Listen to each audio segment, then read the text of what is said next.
سلام دوستان، امیدوارم حالتون خوب باشه. من بهروز تابانی هستم. از این پس تصمیم دارم بیشتر در چنل یوتیوبم فعالیت داشته باشم و روزمرگیمو میخوام براتون بذارم، تمرین، تغذیه و موارد دیگه. دوست دارم چنل یوتیوب منو سابسکرایب و لایک کنید حتما، که یه کار گروهی خوب در شأن پرورش اندام میخوام اونجا داشته باشیم، با هم دیگه گفتگو کنیم. من سعی میکنم مطالب مفید در اختیارتون بذارم که حتما به دردتون میخوره. و اینکه امروز تقریبا 6 هفته دارم تا مسابقه اسپانیا. نسبت به سال گذشته خودم و مربیم از بدنم راضی هستیم و اینکه امروز تمرین سرشونه و سینه دارم. با ما همراه باشید که میخوام موارد کلیدی رو در اختیار شما عزیزان بذارم. بریم که داشته باشیم.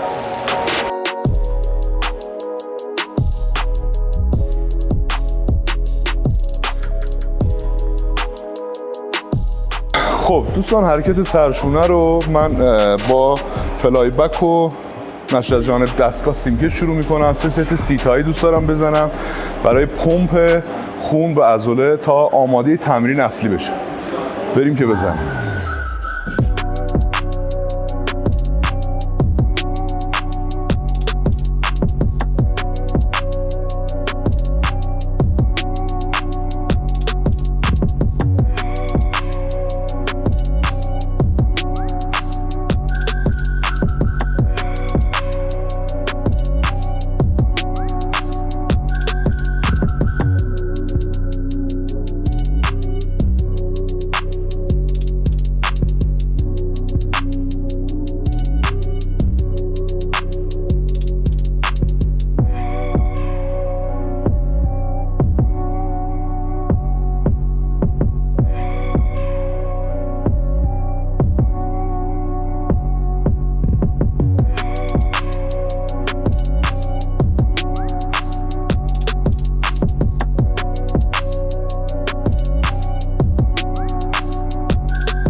خب دوستان، حرکت بعدیمون سرشونه نشر از جانب هست. 3 ست سنگین می‌خوایم بزنیم با تعداد 12 الی 15 تایی. دقت داشته باشین. آخر حرکت هم توضیح میدم باید به چه صورت اجرا بشه. 2 3 4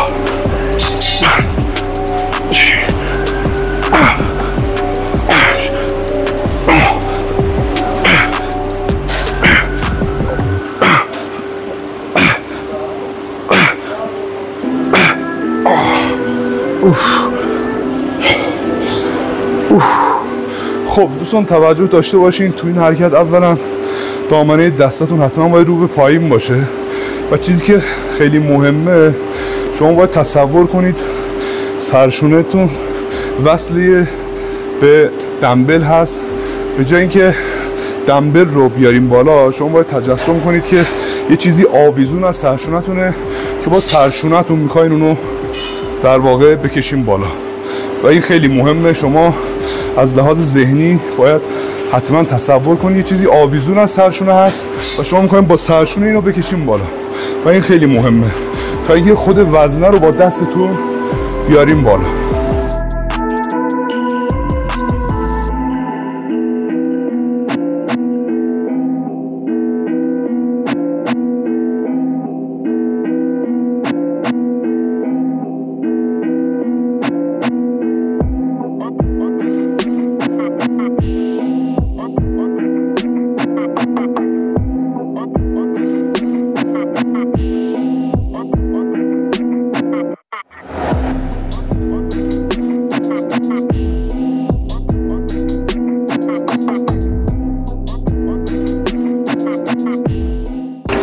دوستان نشت خممون رو زدیم، نشت طرفین هم زدیم. برای سرشون جلویی بریم یه حرکت خوب بزنیم با سرشون اسمیت جلو.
خب دوستان، حرکت چهارممون حرکت شراگز رو انتخاب کردیم. هم برای گردی سرشونه یه حرکت کلیه و همین که برای زوزنقه هم خیلی مفید میتونه باشه. بریم تا اجراش کنیم.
خب دوستان، تمرین سرشونمون تموم شد. همونجوری که بهتون گفته بودم در آخر تمرین سرشونه 2 تا حرکت سینه داریم. البته یکیش تریسته که این برنامه رو میلوس به من گفته، فقط برای پمپ هستش که تمرین اصلیمون سرشونه بود و 2 تا حرکت سینه در انتها داریم برای پمپ سینه.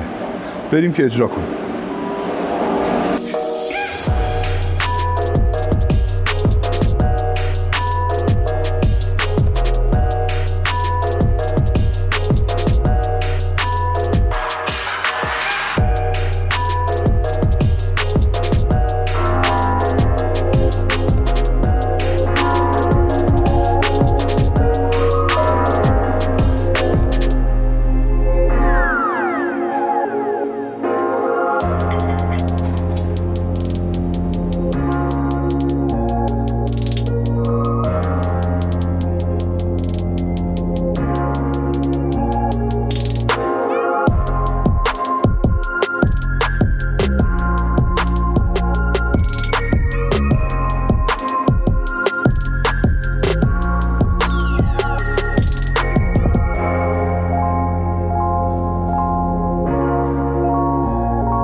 خب دوستان، تمرین امروزمون به پایان رسید. مرسی که تا اینجا همراه ما بودید.